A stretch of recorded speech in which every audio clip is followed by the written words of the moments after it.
Recursive function নিয়ে আমরা অনেকগুলো প্রবলেম সলভ করেছি।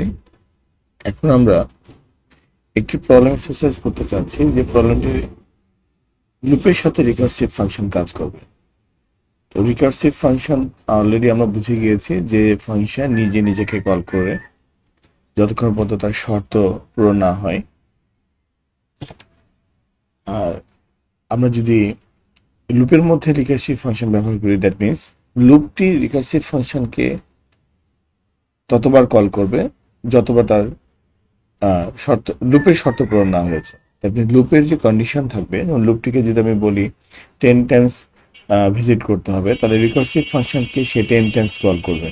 তাহলে রিকার্সিভ ফাংশনের যে ইন্টারনাল যে মেকানিজম, সেই মেকানিজমটাও ঠিক থাকবে। তো সেক্ষেত্রে আমাদেরকে রিকার্সিভ ফাংশনটি ডিজাইন করা দক্ষতার সাথে ডিজাইন করতে হবে। এখন আমরা একটি স্যাম্পল এক্সাম্পল করি, যে এক্সাম্পলটা থেকে এতটুকু বোঝা যায় যে একটি রিকার্সিভ ফাংশন একটি লুপের মধ্যে কিভাবে কার্যকরী ভূমিকা পালন করে। ফর এক্সাম্পল আমরা বলতে পারি ফিবোনাকি সিরিজ একটা স্ট্যান্ডার্ড এক্সাম্পল, যে এক্সাম্পলের মাধ্যমে আমরা লুপ এবং রিকার্সিভ ফাংশন দুটোই জেনারেট করতে পারবো। জেনারেট ফিবোনাকি সিরিজ ওকে ইউজিং রিকার্সিভ ফাংশন।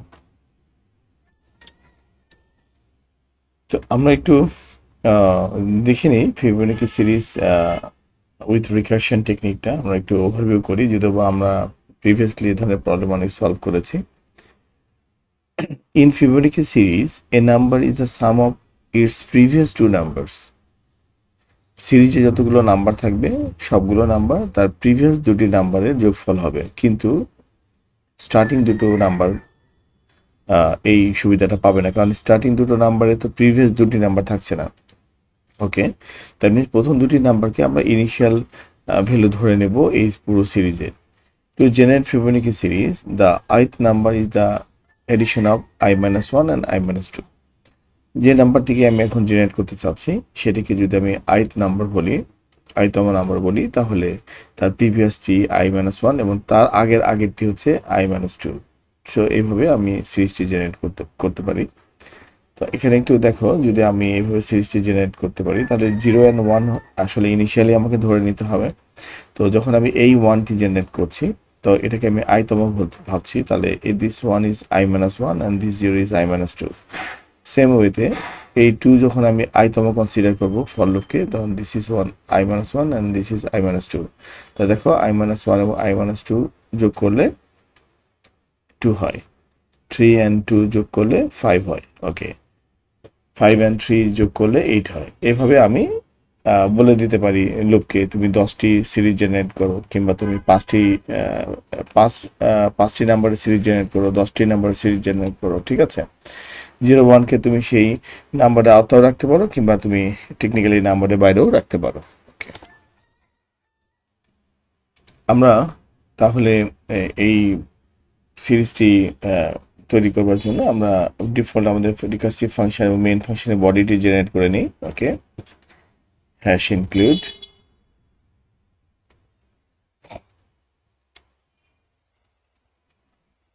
ওকে ইনক্লুড stdio.h হেডার ফাইল তো আমাদেরকে অ্যাড করতে হবে। দিস আমার মেইন ফাংশন। তো মেইন ফাংশনের মধ্যে আমরা আই ভেরিয়েবলটি ডিক্লেয়ার করলাম।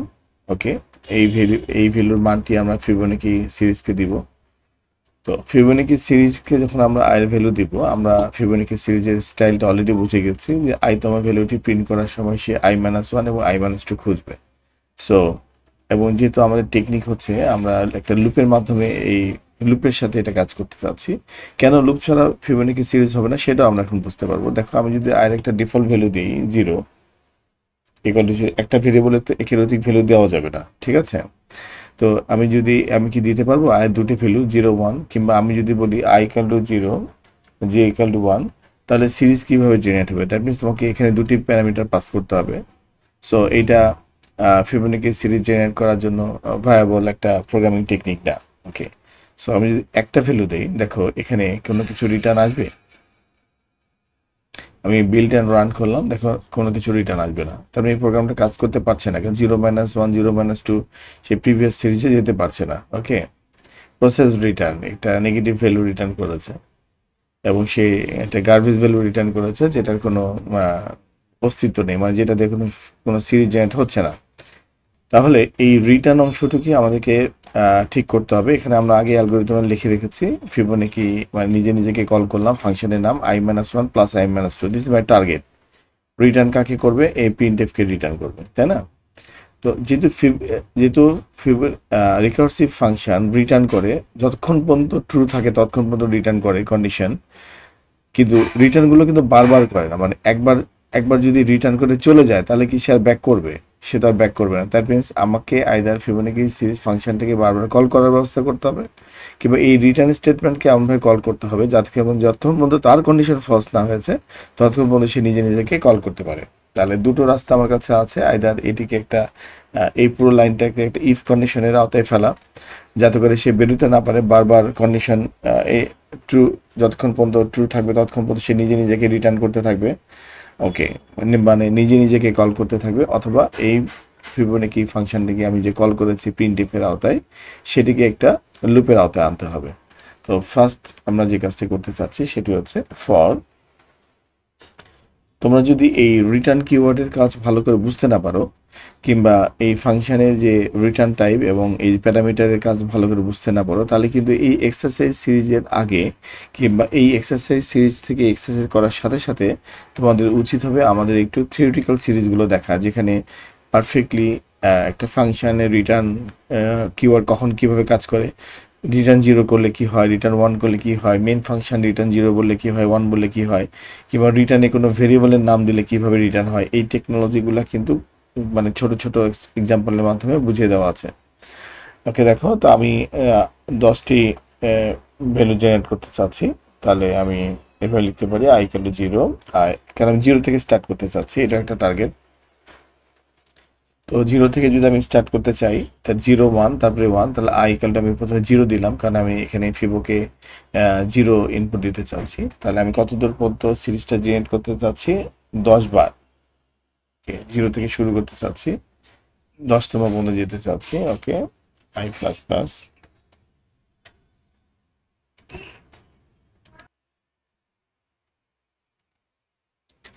আমরা যদি 0 থেকে স্টার্ট করি আর প্রথম 10টি ভ্যালু জেনারেট করতে চাই ফিবোনাকি সিরিজে, দ্যাট মিনস 10টি নাম্বার একটি ফিবোনাকি সিরিজ জেনারেট করতে চাই, তাহলে এখানে ইকুয়ালিটি দেওয়াটা আমাদের ওয়াইজ হচ্ছে না। তাহলে 0 থেকে 10 - 11 হয়ে যাবে, ঠিক আছে? তাহলে 0 থেকে 10 মানে এই টোটাল লুপটি 10 বার নিজেকে কল করবে, মানে প্রিন্টএফ ফাংশনটাকে এই পুরো লাইনটিকে এই ফর লুপটি 10 বার কল করবে। তাহলে 0 থেকে লেস দেন 10 লিখতে হবে। যদি আমি 0 থেকে স্টার্ট করি, আমি এখানে 1 থেকে স্টার্ট করতে পারতাম, এখানে 10 লিখতে পারতাম, i<=10, তাহলে যে ঘটনাটি ঘটতো, আমরা ফিবোনাকি সিরিজের যে ভ্যালুটি জেনারেট করতে চাচ্ছি, মানে যে সিরিজটি জেনারেট করতে চাচ্ছি, ফর এক্সাম্পল এভাবে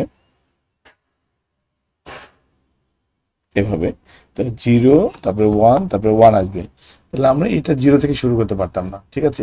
এইটা করার জন্য, মানে 0 থেকে স্টার্ট করার জন্য আমি ফর লুপটিকে 0 থেকে স্টার্ট করলাম। 5 তারপরে 8 13 21। ওকে, তাহলে আমরা কয়টি হলো দেখো, 1 2 3 4 5 6 7 8 9, এরপরে আরেকটি হবে 4 3 34। ওকে, সরি 34।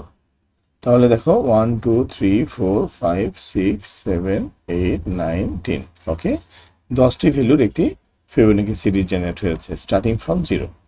এই স্টার্টিং ফ্রম 0টাই আমরা এখানে লিড দিলাম i=0 দিয়ে। ওকে, এবং i এর মানটাকে এখানে আমরা ইনসার্ট করে দিলাম। \n দিলে এটা নিচের লাইনে যাবে, আর স্পেস দিলে এটা পাশাপাশি যাবে। ওকে, আমরা এইভাবে জেনারেট করলাম। এখন এই ফর লুপের আন্ডারে একটি মাত্র লাইন আছে। ওকে, সো এই ফর লুপে আমি ব্র্যাকেট ইউজ করলাম না। আমরা দেখি এভাবে কি কাজটি করছে। কম্পাইলার রান করলাম, আমরা দেখি কি আউটপুটটা আসে। প্রসেস রিটার্ন, সে একটা গার্বেজ ভ্যালু রিটার্ন করেছে, দ্যাট মিনস প্রোগ্রাম পারফেক্টলি কাজ করছে না। তার প্রধান কারণটা হচ্ছে যখন 0 এসেছে, 0 - 1 প্লাস 0 - 2, এই দুটো প্লাসটা রিটার্ন করেনি। তো এখানে আমাদের এই প্রোগ্রামটাকে সলভ করার জন্য যে কাজটি করতে হবে, এখানে একটা ইফ কন্ডিশন দিতে হবে যে কখন অ্যাকচুয়ালি এই রিটার্নটা কাজ করবে। আমরা যদি এভাবে দেই if okay I, that means এই আইটি যে আইটি রিসিভ করলো, ইফ আই ইকুয়াল টু 0, মানে যখন আই 0 আসবে তখন সে সরাসরি রিটার্ন করে দেবে, কারণ এখানে বেরোয় গেলে আর আমাদের কোনো বিপদ নাই, কারণ এই প্রিন্টএফটি ফর লুপের আন্ডারে আছে। সো এই ফাংশনটাকে ফিবোনাকিস রিকার্সিভ ফাংশন, এই ফিবো নামে যে রিকার্সিভ ফাংশন, সেটা নিজে নিজেকে কল করার যোগ্যতা রাখলেও সে যখন বেরিয়ে যাবে তাকে আবার পুনরায় কল করার অ্যাবিলিটি রাখে লুপ, কারণ সেই লুপের আন্ডারে আছে। এই লুপটি তাকে 10 বার কল করবেই। প্রত্যেকটা কলের জন্য ফিবো ফাংশনটি কতবার কাজ করবে সেটা ডিপেন্ড করবে তার ফিবো ফাংশনের অ্যাবিলিটির উপরে কিংবা তার শর্তের উপরে। ওকে, তাহলে আমি এখানে বলে দিতে পারি রিটার্ন 0। এরপর বলতে পারি else if I equal to 1, যদি 1 হয়, 0 আর 1 এর ক্ষেত্রে, প্রথম দুটোর ক্ষেত্রে আমি বলে দিতে চাচ্ছি রিটার্ন 1। দ্যাট মিনস এই দুটো আমি ভ্যালু হিসেবে রিটার্ন করে দিলাম কিন্তু। ওকে, এখানে কিন্তু বুঝতে হবে যে এটা ফলস না ট্রু। অ্যাকচুয়ালি যখন আয়ের মান 0, আমি এটা ইফের আন্ডারে লিখেছি, যখন আয়ের মান 0 তখন আমি রিটার্ন ওই 0 ভ্যালুটাকে রিটার্ন করে দিলাম। যখন আয়ের মান মানে 1 তখন আমি 1 ভ্যালুটাকে রিটার্ন করে দিলাম। ঠিক আছে, else if